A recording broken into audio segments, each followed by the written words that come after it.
slow. I waited still. Rasputin, ini adalah salah satu topik paling menarik yang mau gue bahas.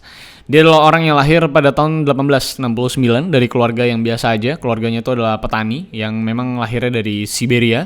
Yang dari masa kecilnya tuh sebenarnya nggak pernah ada tanda-tanda bahwa Rasputin itu bakal menjadi sesosok orang yang erat sekali dengan keagamaan, dengan spiritual, bahkan sampai melegenda sampai akhir hidupnya. Namun gambaran dirinya ini memang berubah. Yang tadinya memang tidak pernah terbayangkan akan segitu spiritualnya, itu berubah saat Rasputin itu pada umur 23 tahun itu dia mendatangi sebuah biara dan akhirnya mengalami kebangkitan rohani pada dirinya yang menuntun dirinya sebagai Rasputin yang kita kenal sampai detik ini. Dan Rasputin berangsur menjadi seorang yang dipandang cukup mistis, bahkan cenderung ajaib katanya, dan bahkan dinilai seperti layaknya nabi perjanjian lama yang bisa memberikan sebuah ramalan-ramalan gitu, profesi-profesi gitu ya. Bahkan lebih disegani dibanding para pemuka agama dari kaum ortodoks Rusia pada masanya yang memang kaum itu juga cukup kuat dalam sisi keagamaan di Rusia. Nah, setiap harinya Rasputin itu juga memakai baju biara yang cukup lusuh, kotor ya, bahkan tidak pernah memang memikirkan soal kebersihan dirinya, yang memang sengaja dilakukan sama Rasputin untuk membentuk sebuah identitas tentang dirinya yang memang tidak mempedulikan soal duniawi. Tapi anehnya dengan penampilan seperti ini, ternyata nama Rasputin itu cukup menarik untuk keluarga kerajaan Romanov pada saat itu, yaitu Russian Monarchy. Dan Rasputin itu mengukir namanya di kerajaan tersebut hari demi hari karena berbagai profesinya dia. Nah, puncak kedekatannya dengan keluarga kerajaan adalah saat anak dari Tsarina Alexandria itu yang memang bernama Alexei diketahui mengalami sakit yang memang tidak bisa disembuhkan. Dan pada saat itu tidak ada satupun dokter yang mampu untuk menyembuhkan Alexei, anaknya si Tsarina Alexandra.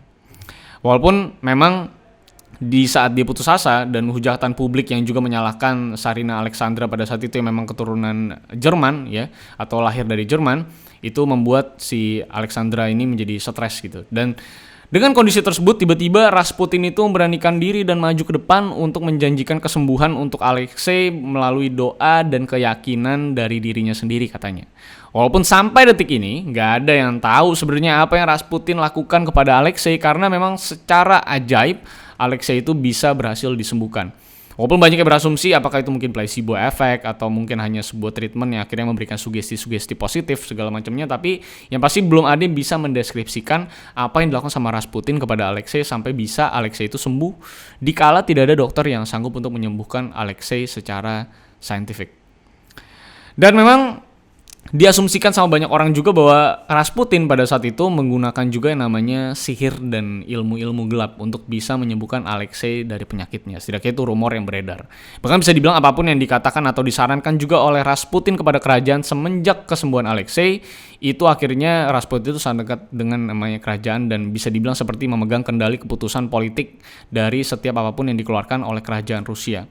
Dan memang sangat dekat sekali, dan setiap kata-katanya Rasputin itu seperti sebuah pesan dari Tuhan yang memang harus dilakukan sama Russian Monarchy, yang membuat memang akhirnya Rasputin itu banyak sekali bisa dibilang berkecimpung dalam setiap keputusan-keputusan politik. Walaupun pada kenyataannya sebenarnya Rasputin itu tidak ngerti politik gitu ya, tidak ngerti kebijakan-kebijakan bernegara segala macam. Jadi sebenarnya banyak sekali keputusan yang akhirnya merugikan banyak sekali masyarakat luas yang intinya membuat sebuah gejolak politik di Rusia pada saat itu.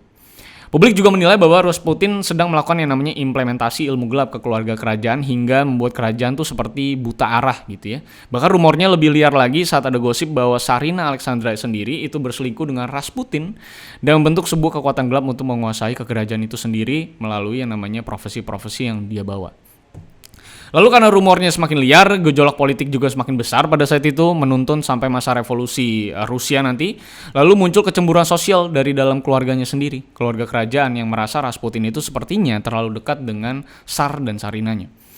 Maka keponakan dari Tsar yang bernama Pangeran Felix Yusupov mulai berpikir untuk menghabisi Rasputin, karena menurut dia hanya kematian Rasputin lah yang bisa mengembalikan kejayaan dan legitimasi kerajaan Rusia pada saat itu yang dia nilai sudah dihancurkan perlahan oleh banyak dari sarannya Rasputin atau kebijakan-kebijakan politik yang diambil karena profesi dari Rasputin. Lalu bersama dengan beberapa saudaranya yaitu Vladimir Purishkevich dan Grand Duke Dmitry Pavlovich, itu ketiganya membuat rencana untuk membunuh Rasputin sebagai aksi heroik untuk menyelamatkan kerajaan dari keruntuhan. Lalu pada 30 Desember 1916 akhirnya rencana tersebut dieksekusi. Yusupov mengajak Rasputin ceritanya untuk bertemu, untuk minum-minum dan makan roti, dan mengundang Rasputin ke istananya di Saint Petersburg, yaitu ada di namanya Yusupov Palace. Dan secara strategis Yusupov ini mengajak Rasputin itu untuk makan di ruang penyimpanan bawah tanahnya, kayak cellar gitu ya, dengan alasan di atasnya istrinya tuh lagi pesta-pesta, jadi kita makan-makan di bawah aja biar cukup tenang gitu. Dan untuk meyakinkan si Rasputin lagi bahwa memang di atas itu sedang ada pesta, makanya saudara Yusupov yang memang tadinya sudah dibawa untuk menjalankan rencana ini sengaja menyetel lagu di atas supaya memang kesannya memang sedang ada pesta gitu, jadi semakin meyakinkan gitu ya. Dan Yusupov itu memilih ruang bawah tanah juga karena ruangan tersebut dinilai soundproof karena ada di bawah tanah, jadi kalau in case ada apa-apa, mungkin ada tembakan atau segala macam, setidaknya itu nggak kedengeran gitu. Lalu mereka akhirnya sejenak makan-makan, minum, dan juga membicarakan soal politik. Lalu beberapa saat kemudian Yusupov itu menghidangkan beberapa pilihan kue yang sudah dia persiapkan sebelumnya. Tapi karena dia tahu mana yang Rasputin paling suka atau kue mana yang paling memang Rasputin favoritkan gitu ya, maka dia sudah menyiapkan racun cyanida di kue yang memang dia tahu bahwa Rasputin akan ambil. Tapi ternyata setelah memakan kue tersebut, memang benar Rasputin tuh ambil kue tersebut dan langsung dimakan sama Rasputin. Rasputin tuh sama sekali nggak bergeming, seakan memang cyanidanya tuh tidak bereaksi sama sekali. Yang harusnya cyanida itu kan bisa kill instantly gitu, sekian menit gitu, harusnya meninggal gitu. Lalu karena nggak bereaksi, maka Yusupov itu mengajak Rasputin buat minum lagi. Karena menurut dia kayaknya dosisnya kurang gitu ya. Dan saat dia ngajak minum anggur lagi, gelasnya itu sudah dipersiapkan dengan racun cyanida yang sudah dioleskan di bibir gelas. Tapi ternyata setelah meminum beberapa gelas, Rasputin hanya terlihat mabuk dikit gitu tanpa ada tanda-tanda akan meninggal karena racun cyanida yang sudah diberikan. Padahal racun yang katanya sudah dipersiapkan adalah racun dosis tinggi yang bisa bikin mati bahkan lebih dari satu orang. Tapi rasanya Rasputin itu seperti punya ilmu yang menolak kematian atas dirinya. Bahkan saat ditanya sama Yusupov soal keadaan tubuhnya Rasputin, karena Rasputin udah rada mabok gitu ya, Rasputin cuma bilang dia tuh cuma merasa panas di perut dan rasanya kepalanya terasa berat. Jadi itu sebenarnya menurut gue cuma gejala-gejala biasa aja kalau lu habis minum alkohol gitu, walaupun gue jarang minum alkohol sih ya. Lalu mendengar hal ini, Yusupov itu permisi untuk ke atas untuk ngomong sama saudaranya untuk ngurusin rencana lain gitu ya, kalau memang racunnya ini tidak berfungsi sama Rasputin gitu. Jadi rencana apa yang harus kita laksanakan lagi karena cyanida ini tidak berfungsi sama sekali. Lalu ada perdebatan bahwa apa mereka tuh harus rame-rame gitu ke bawah terus cekek si Rasputin rame-rame, tapi ternyata Yusupov itu tidak setuju dengan rencana tersebut dan memilih untuk turun ke bawah lagi sendiri dan menembak Rasputin dengan revolver yang sudah disiapin juga. Lalu saat si Yusupov ini ke bawah lagi, dia melihat Rasputin tuh seperti kesulitan bernafas gitu di bangku, dan ternyata sesaat kemudian setelah sesak dadanya gitu ya, ternyata si Rasputin tuh bangun lagi terus seger kembali gitu, bahkan terlihat lebih berenergi katanya daripada sebelumnya.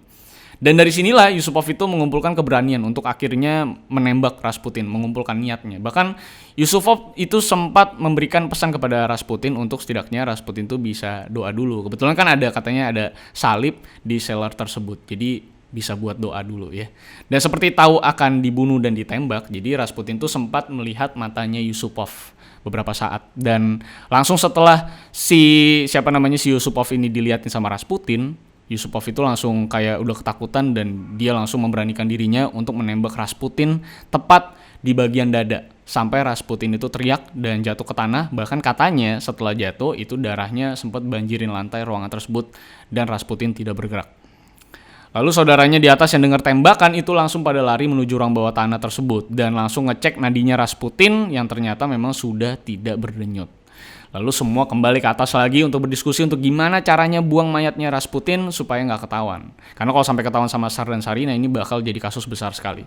Nah setelah berunding, Yusupov itu kembali lagi ke bawah tanah untuk ngecek apa Rasputin memang sudah betul-betul mati atau belum. Karena kan dia taunya bahwa Rasputin itu adalah orang yang cukup ajaib gitu ya. Nah bahkan saat dia ngecek sekali lagi, tubuh Rasputin tuh digoyang-goyangin lagi sama si Yusupov gitu ya. Tapi ternyata saat digoyang-goyangin lagi, itu matanya si Rasputin tiba-tiba melek dan langsung ngecekek lehernya Yusupov. Lalu Yusupov itu berhasil langsung dorong badannya Rasputin dan langsung lari ke atas sambil minta bantuan karena revolvernya sebelumnya sudah dia kasih ke saudaranya. Dan dia langsung teriak lagi ke atas untuk minta diambilin pistolnya yang tadi yang memang sudah dia tinggal. Dan saat Puriskevich itu membawa revolvernya yang memang sudah nunggu di atas itu, langsung dia lari ke bawah gitu kan sambil bawa revolver yang dia bawa. Ternyata Rasputin saat dia ngelihat ke tangga itu, Rasputin tuh sudah ngerangkak di tangga dan berusaha keluar lewat pintu samping. Nah dari catatan Yusupov sebagai acuan kronologi ini pun gitu ya, Yusupov itu menggambarkan bahwa ada sesuatu yang gelap yang ngebuat Rasputin itu sepertinya sangat-sangat menolak kematian. Karena lu ditembak di dada harusnya udah die, tapi ini masih hidup lagi. Nah, Rasputin akhirnya juga berhasil kabur saat itu, dan saat dalam keadaan lari, Purishkevich itu yang membawa revolver pun menembakkan 2 kali tembakan ke arah Rasputin, tapi entah kenapa bisa meleset gitu secara ajaibnya, dan dia ngejar terus si Rasputin ini dan nembak 2 kali lagi, dan 1 pelurunya itu akhirnya berhasil mengenai kepalanya Rasputin. Setelah ditembak, Yusupov dan 2 saudaranya itu langsung cepet-cepet ngebungkus Rasputin itu dengan selimut gitu ya, dengan karpet, lalu diikat dengan rantai yang cukup berat, dan akhirnya mereka ke jembatan dan dibuang di Neva River, supaya menurut mereka pasti dia tenggelam dan tidak akan bisa hidup lagi.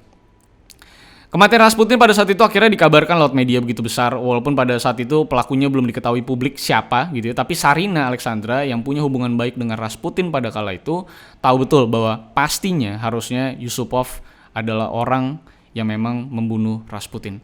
Tapi sayangnya sesuai dengan ramalan Rasputin soal disaster will come to anyone who lifts a finger against me, dan ramalan beberapa saat sebelum dia meninggal gitu ya, itu semua kejadian akhirnya sesaat beberapa bulan setelah Rasputin itu meninggal. Bisa dikatakan nggak ada lagi hal yang memang bisa dijadikan kambing hitam soal kegagalan kerajaan Rusia dalam memimpin negara itu pada masa itu, yang memang akhirnya memicu sebuah revolusi bergerak pada tahun 1917 alias babak akhir Perang Dunia I, dan membuat kerajaan Rusia menjadi runtuh dan Rusia berubah jadi Uni Soviet. Dan sesuai dengan yang namanya ramalan dari Rasputin soal akan ada orang-orang Rusia yang akhirnya membunuh keluarga kerajaan. Dan itu benar aja terjadi. Setelah beberapa bulan setelah Rasputin meninggal, revolusi mulai bergerak, dan akhirnya keluarga kerajaan itu semuanya dibunuh sama pembunuh bayaran atau assassin yang memang bergerak untuk revolusi Rusia monarki pada saat itu. Menurut gue menjadi hal yang menarik saat memang ramalan-ramalan Rasputin ada yang benar ada yang enggak gitu ya. Mungkin aja Rasputin juga sudah tahu bahwa memang akan digulingkan kekuasaan ini, dan mungkin terjadinya bakal ada pembunuhan terhadap keluarga kerajaan. Mungkin bisa jadi memang itu adalah insight dia sebagai politician yang mungkin kurang cerdas, atau memang di dalam dirinya memang benar-benar punya ilmu. Banyak yang meyakini, gue pribadi pun meyakini bahwa mungkin aja Rasputin kalau misalnya itu nggak dibungkus pakai selimut dan di rantai berat, gue rasa mungkin aja dia masih hidup. Karena konon katanya memang Rasputin sangat-sangat magis, sangat-sangat gelap, dan memiliki ilmu-ilmu yang cukup kuat.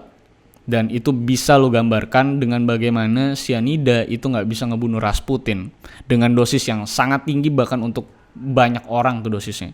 Dan cukup aneh juga saat lu ditembak di dada gitu ya. Harusnya kan nyerang paru-paru, keserempet nada pasti ya. Cuma ternyata masih bisa nafas, masih bisa lari gitu. Dan ditembak di kepala.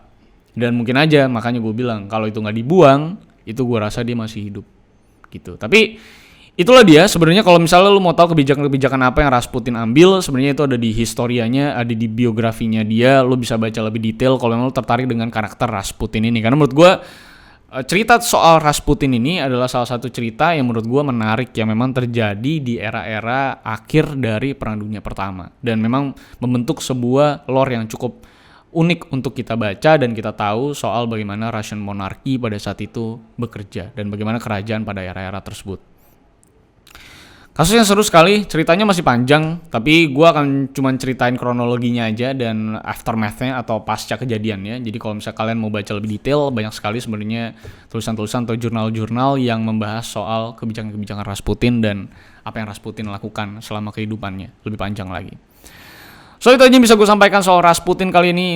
Ini masuk ke orang aneh yang cukup gokil menurut gue, Rasputin. Kalau mungkin dia lahir di tahun era 80-an, 70-an gitu ya, dan gue rasa dia bakal punya banyak sekali pengikut khususnya di Amerika, karena pada masa-masa hippies tersebut lah kayaknya kegerakan spiritual begitu tinggi gitu. Dan gue rasa kalau Rasputin hadir pada tahun-tahun tersebut bersama Manson dan kawan-kawan, gue rasa Rasputin bisa jadi salah satu figur cult yang sangat besar gue rasa, dan bisa punya impact yang besar juga. Karena menurut gue dari banyaknya cult leader, Rasputin yang bisa dikatakan mungkin kayak cult leader, mungkin adalah salah satu yang paling akurat dalam memberikan profesi. Itulah dia orang-orang aneh di seluruh dunia ini. Dan terima kasih yang sudah nonton sampai akhir. Silahkan untuk like, share, dan subscribe pastinya. Dan pastikan juga follow gue di @rivaldosantoso, gue di Twitter dan Instagram. Kalian bisa DM gue kasus yang menarik Nanti gue akan baca satu persatu pastinya, tapi nggak mungkin gue balas karena banyak banget. Tapi kalau yang menarik banget biasanya gue balas dan gue capture. Dan kalau misalnya kalian mau mention gue, silahkan nanti biasanya gue repost juga di story Instagram gue. So, see you di video-video selanjutnya. Kan masih banyak orang-orang aneh di muka bumi ini yang masih banyak sekali. Rasputin adalah salah satunya yang masuk ke dalam sejarah yang namanya revolusi. Banyak banget sebenarnya orang-orang yang juga secara historical punya kuat sekali influence-nya yang mungkin nanti akan gue bahas lagi.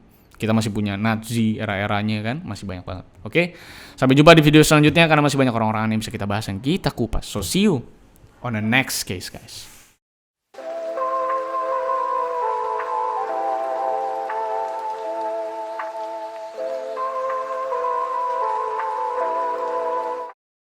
I lost myself. I waited still for a glimmer to arise.